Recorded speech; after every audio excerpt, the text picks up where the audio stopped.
Hi guys, so today I thought we could build our own backpropagation from scratch. Mostly if you are working with modern deep learning libraries like TensorFlow or Keras or PyTorch, you don't have to implement backpropagation from scratch. But by building backpropagation from scratch without any libraries, it helps you understand the smaller details of how backpropagation works and how backpropagation is built into these modern libraries. If you have this knowledge, it'll help you a lot when you are debugging your own neural networks. So let's go ahead and build backpropagation from scratch. The first thing you need to build your own backprop is a container in which you can hold either floating point or integer values, right? So let's go ahead and define that container first. I'm just going to call it unit, and we want it to hold some data, and that data could be an integer or a floating point value. So let's say I want to build unit of 3.2. So right now it prints this gibberish, but I want it to print something prettier. So let's add a wrapper function as well, and this should return us an f string which will tell us what is the data present in that unit, right? So this is the most basic unit class that we have defined. Now over our units we want to do some operations. Namely, we want to add units, subtract unit, multiply units, divide units, and raise them to some arbitrary power, right? So let's go ahead and define those methods. Let's start with add. Let's say that add function, and you want to add some other unit to it. So the output would simply be the sum of the data for both units, and it will return out. Similarly, we can define all the other things as well. So we want to add, we want to subtract, we want to multiply, and we want to divide.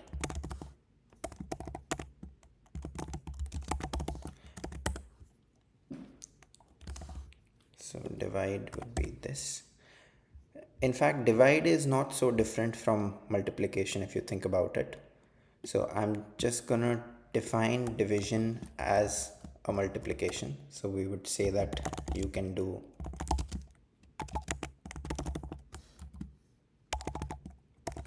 other to the power of -1. So instead of saying a by b, you can just do a into b to the power -1, right? And then you can define the power method also. So this will return data to the power of some other, right? And this needs other, and that will return out, right? Now we have defined our basic class. Let's see if we can perform these operations or not. So let's add this and see what a is. Yeah, 7.4, that's right. Let's try and multiply this. Let's multiply something simpler. 3 into 4. That's right. Let's try 3 minus 4 minus 1. Okay, let's try 3 divided by 4. 0.75, that makes sense. Let's do power. So 3 to the power of 2. Alright, so we have defined all the basic operations. Now we can go ahead and start defining a graph over which we can do backpropagation. So when you build a new unit A, which is made up of 3 and 4, while building the graph we need to track that parents of A were 3 and 4. So we need to add some more code in our unit. So we want to track the parents after every operation. So we initialize that as empty. We'll initialize the parents as empty, and whenever we do an operation we just say that parents for this operation were self and other. use a tuple here. Similarly, for subtraction also, we can say that the parent were self and other. For multiplication also the same thing. For power also the same thing. And one more thing that we need to track is which operation led to the creation of the new unit. So at the beginning we'll initialize the operation as empty, and then according to each operation we will update the unit. So here we performed the addition operation, here we performed subtraction, over here we performed multiplication, and over here we performed the power operation, which I'm just going to denote with a hat. Actually, since the other we are passing is always an integer or a floating point value, we can just ignore this and just track that in the operation itself, right? And while printing also, let's print children as well. Let's print parents as well. So you see we built 7 using unit 3 and unit 4. Alright, so it works fine. We can just remove this for now. Now let's build a graph on which we can perform backpropagation. Very small graph. Let's say x is 2, y is 3, and then z is made up of x plus y, and then w is z plus z into x, and finally L is just w squared, right? A fairly simple graph. We get L at the end, which is 100. So let's see what we've built over here. So what we're saying is we have a value x which gets added with a value y. This gives us z. Z gets added with z gets multiplied with y, so this and this gets multiplied, and this gives us w, and then we finally square w to get L, right? I'm calling it L because the last node in most deep learning tasks would be like the loss, and with respect to loss you want to find the derivatives of all of the nodes in your graph, right? So I'm just going to call it loss. So what is the derivative of that loss with respect to that loss, right? So that's dl by dl. So that's 1. We know that that's pretty easy. Then we need to find out what is the derivative of that loss with respect to w. This is a bit tricky, but we know that L can be rewritten as w squared, right? So we can just say dw square upon dw. Now if you remember your calculus, this is also easy. This is just 2w, right? Things get interesting when you try and find out what is the derivative of loss with respect to z, right? So to find this, you need to apply something called as chain rule. Since you cannot directly compute this, what you can compute is dl upon dw and then dw upon dz. This we have already calculated in the previous step. So you can say that this is nothing but the gradient that flew from the node w, right?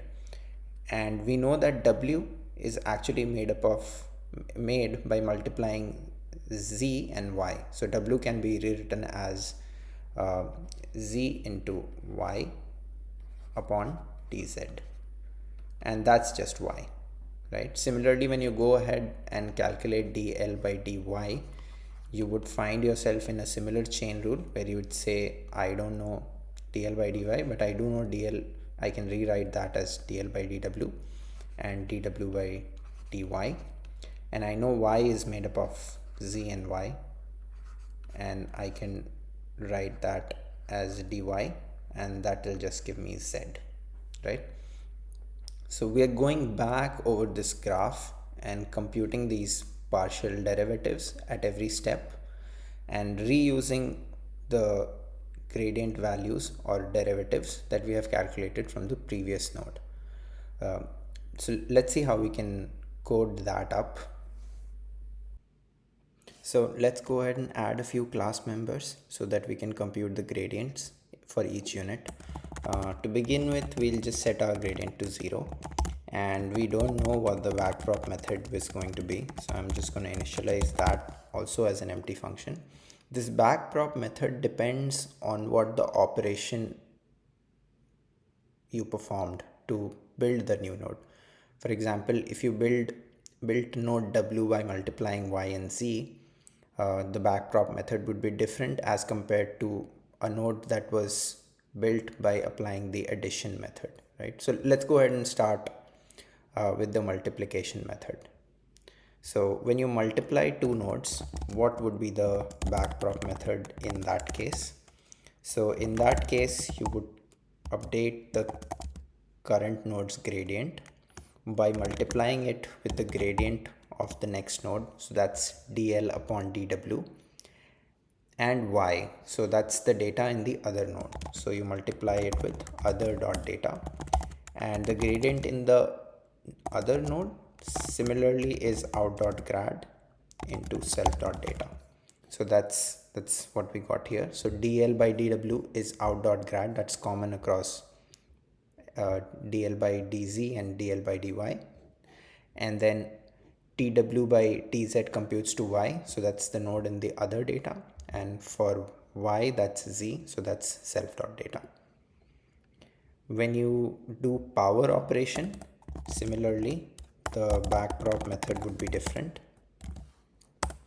Over here we just update our grad value with other into self dot data to the power of other minus 1. So that's saying the derivative of x to the power n is n into x to the power n minus 1, right?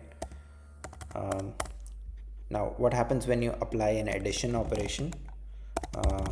So backpropagation there would be self dot grad, again update it with the gradient of the next node, so that's out dot grad. What do we multiply over here? So what we are saying is we want to find what is dl with respect to dy, right? So again we apply chain rules, so dl by tz into tz by dy. This dl by dz is nothing but out dot grad, and z we know can be written as x plus y, right? So x plus y upon dy, and this is nothing but 1, right? Similarly, if you calculate it for dl by dx, everything will be the same, it'll just be dz by dx, and x plus y upon dx will also be 1. So in both the cases, you just, whenever you do a sum operation, the out dot grad just gets copied over to both of its parent nodes. So other dot grad also be out dot grad, right? And the last thing that we have to do is just update the backprop method with the backprop method that you just defined. So take that is underscore, so take that and copy it over in the multiplication method and in the power method, right? So let's run that. All right, so we have defined all of the backprop methods. We have defined our graph. I want to visualize this graph once, so I'm just going to use this library called GraphViz to visualize this in a better way. So let's use draw dot to visualize this. All right, so we've built a simple graph right now. So 3 plus 2 gives us 5, then multiply 5 with 2 gives us 10, and then we are just squaring that to get 100. Right now all the gradients in the graph are 0, as you can see, except for the final gradient, which is 1, because we have by default set dl by dl as 1. So whenever the last node that you have in the graph, the gradient for that will always be 1 because of this dl by dl thing that we talked about. and then from that the gradients will flow back, right? So as you may have noticed, to find any of the gradient on any of the nodes, you need to have the gradient of the next node already calculated. So you can only calculate dl by dz when you have dl by dw available. So the order in which you call the backprop method has to be very strict, and that order is called topological sort in terms of CS nomenclature. So what it says is that you can only call backprop in this particular order. So you have to call it on X, then Y, then Z, then W, and then finally L, right? Uh, you can call it on Y and then X and then Z, W, and L. That's also perfectly fine. But this is the order in which we need to call that backprop method. And based off of our graph, we need to calculate this order first. So let's add a method in our class to first calculate that order. So I'm going to add a backprop method over here. So this will be the final backprop method that we'll need. And in that I will define my topological sort. So this is a simple graph algorithm. So we need to just track the set of nodes that we have visited and build based off of that set. So if the node is not in the visited set, only then you can process that node. So once you process that, you need to add it to the visited set, and then you need to go to all of its parents in node.parents and then process those as well. So parents, and once you have processed all of them, you can finally add the current node to the topological sort, right? So this is the simple topological sort algorithm. We'll just call it with the current node. So we'll have to pass self over here. So you call that, and then on the topological sorted list, reversed of that list actually, topo sort, one by one you can call the backprop method that we had defined within each of the operations, right? As you can see, I have put a reversed here because this build operation is giving us the output of X, Y, Z, W, L, but we want to apply it in the reverse order. So L, then W, then Z, then Y, and then X. Right, so that's the final method for our unit class. Let's rerun this. Let's rerun L also. Let's see that visualization again. Yeah, it's the same. Like I said, we have to set the gradient of the last node as 1. And then on the last node, we need to call the backprop method. Unit has no attribute other. I think we made a typo somewhere. Yeah, so this is other.grad, right? Let's see if we have made some other typos. Other.grad, no, everything looks fine. So let's run that again. Let's set the final gradient to 1. Let's call the backprop method. Yeah, the backprop method ran. Now let's see what the gradients are. Initially they were all zeros. Now let's visualize again and see what that is. Yeah, so now we have gradients filled in. Let's check if they are right. So the first gradient is obviously 0 because dl by dl is 1 because dl by dl is 1. The next gradient is 20, so that's nothing but 2 of W that we calculated, so that's just twice of the data that you hold in the current node. Then for the multiplication operation, what we defined is what is the gradient of the next node multiplied by the data in the other node. So when you calculate gradient over here for for unit number 5, it's nothing but the gradient from here, so that's 20 multiplied by what the data is in this node. So 20 into 2 gives us 40. And when you flow through the plus operation, you just copy over that gradient to the previous node. So gradient over from this path was 40, and gradient coming back from here would be 40 would be 20 multiplied by 5, so that's 100. So that's 100 plus 40, that's 140. That will be the final gradient for this particular unit. So that's how backpropagation works, how it flows back through the graph and calculates the gradient based on the gradients of the next node.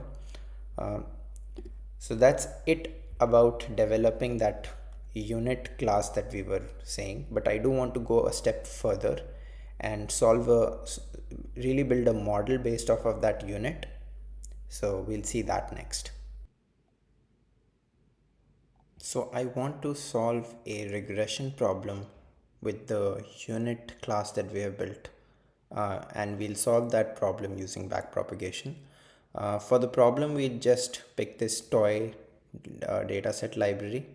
We'll just use this toy dataset, which is inside sklearn. So let's just import that. Datasets import load diabetes.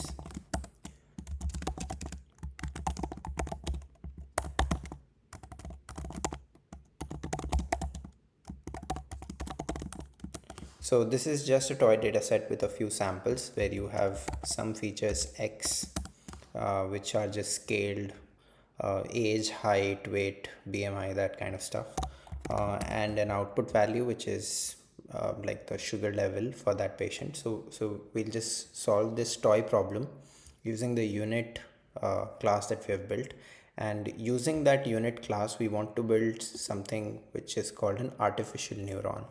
So this neuron is nothing but a simple ML model where you take some inputs I1, I2, I3, I4 till I10, like we have 10 features, multiplied them all with some weight.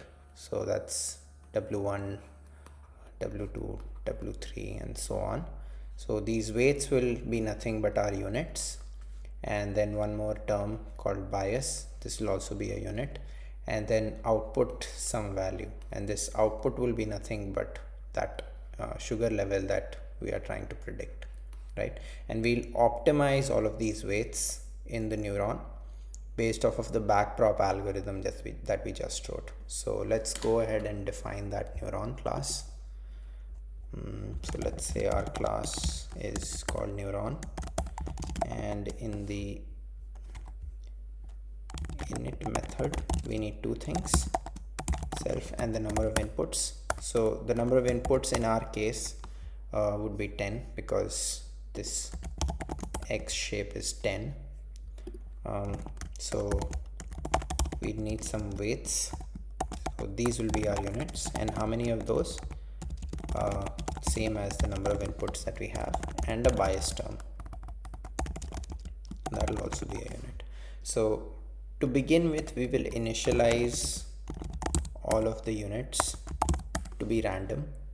So I'll just pick a small random value between 1 and -1 for all the weights, and we will adjust these weights to improve our prediction on this toy data set by using the backpropagation algorithm, right? And when somebody calls this neuron with some input, we want to be able to compute this particular output.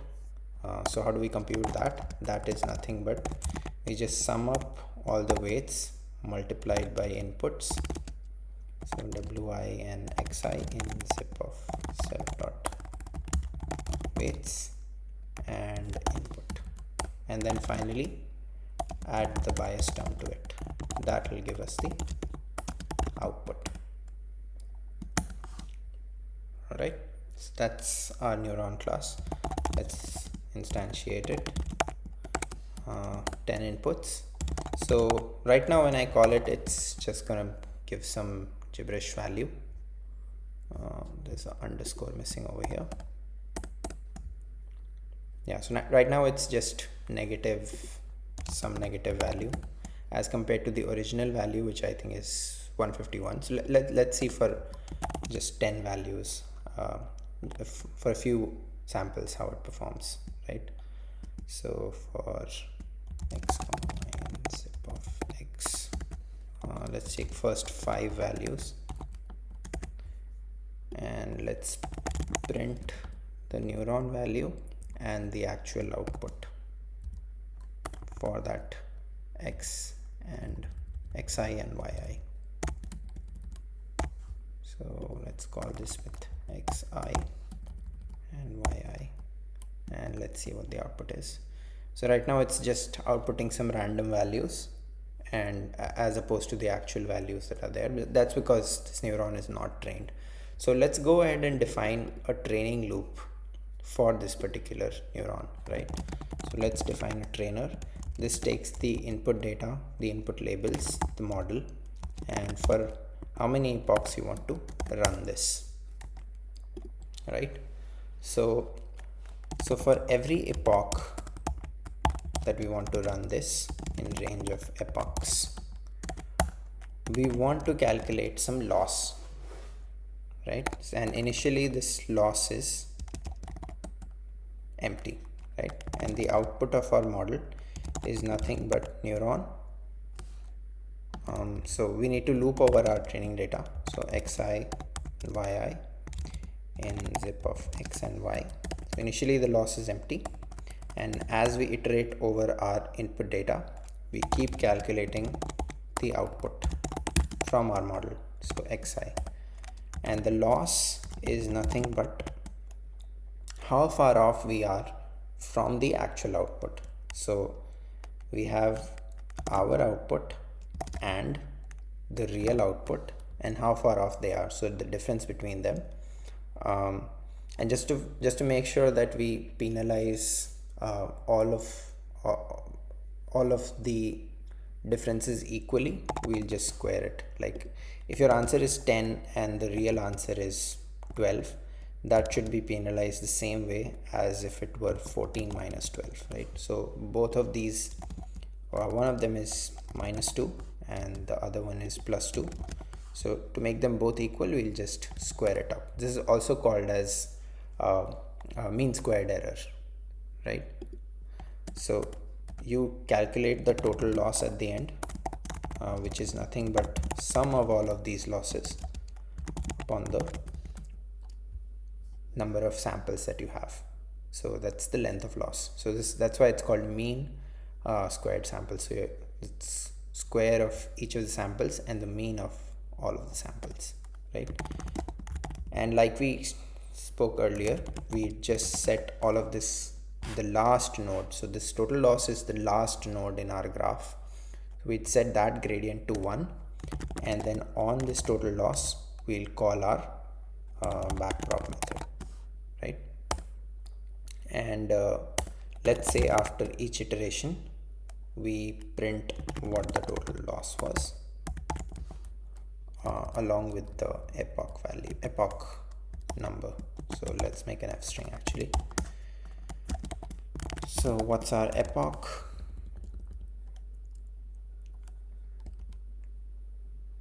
And what is our total loss, right? Total loss. So that's what we print after every epoch. We also want to know how much do we nudge these weights, right? So to update these weights, you will use gradient, right? So first of all, we need to know what are all the weights that we need to update. So let's write a method for that. So let's say you want to know all the parameters in the model. So this should return all of the weights plus the bias term that we have, right? And then let's initialize that again. And so for all of the parameters in our model, so all of the params in neuron, sorry, not neuron, model, because we've called it model, in model.parameters, params.data should be updated based upon what is the gradient in that data, in that node, right? And how much to do this would be based upon some learning rate. So we define that learning rate also let's take a small value like 0.05, right? So essentially what we are saying is, for all these parameters, we need to nudge the weight in such a way that the output that comes out has smaller and smaller difference as compared to the real value. And we take a small step in the gradient and update those weights every time we go over this whole input data set. So that's how we update it. And after you are done updating, you reset all the gradients back to where they were and then do another epoch. So again, you do model.parameters param.grad and set all of that to 0 again. Right, so that's our simple training loop that we have.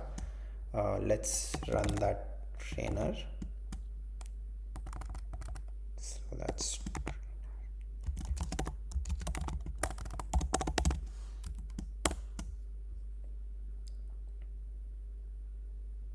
as you can see, at the beginning the loss was very high and then slowly the loss came down. Let's run it for a few more iterations.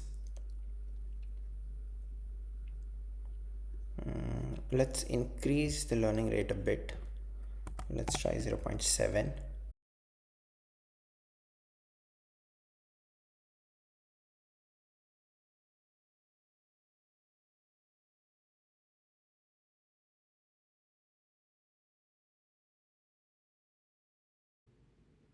Yeah, so as you can see, our loss has considerably reduced. Now let's try again and see what the output is for these 5 values.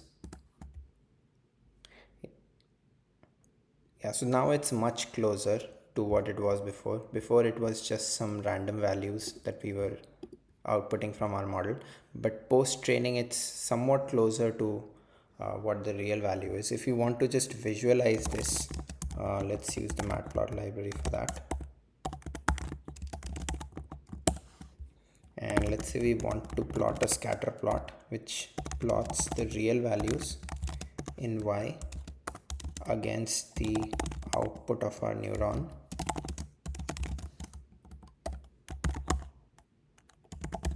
So on the x-axis you have the real values and on the y-axis you have the predicted values.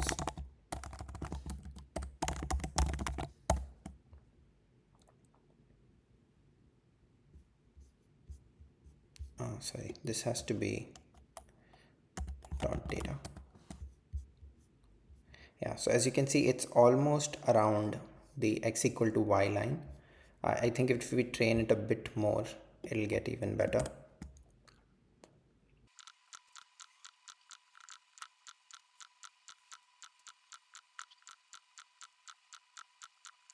Alright, so I've trained the neuron for a couple more epochs. Previously our predictions were like this. Let's see after training it for a few more epochs, how do the predictions look now. Yeah, so you can see the predictions have concentrated a bit more towards the x equal to y line.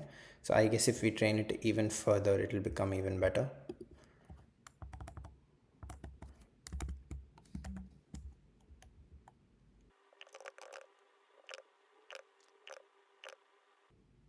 Alright, so training it for a few more epochs. Previously all of our at the very beginning all of our values were very random. Then we got a model which was a little better, that we trained for a few hundred epochs. Now let's see now how our values look.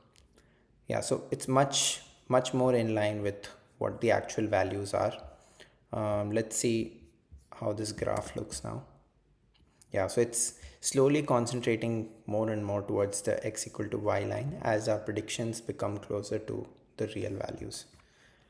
Yeah, so in a nutshell, that was gradient descent and backpropagation. They are used in primarily all of the deep learning models that you have, be it a convolutional network or a recurrent neural network or anything. But this is sort of like the building block of all the modern deep learning deep learning models. All right, hope you guys enjoyed it. Thank you.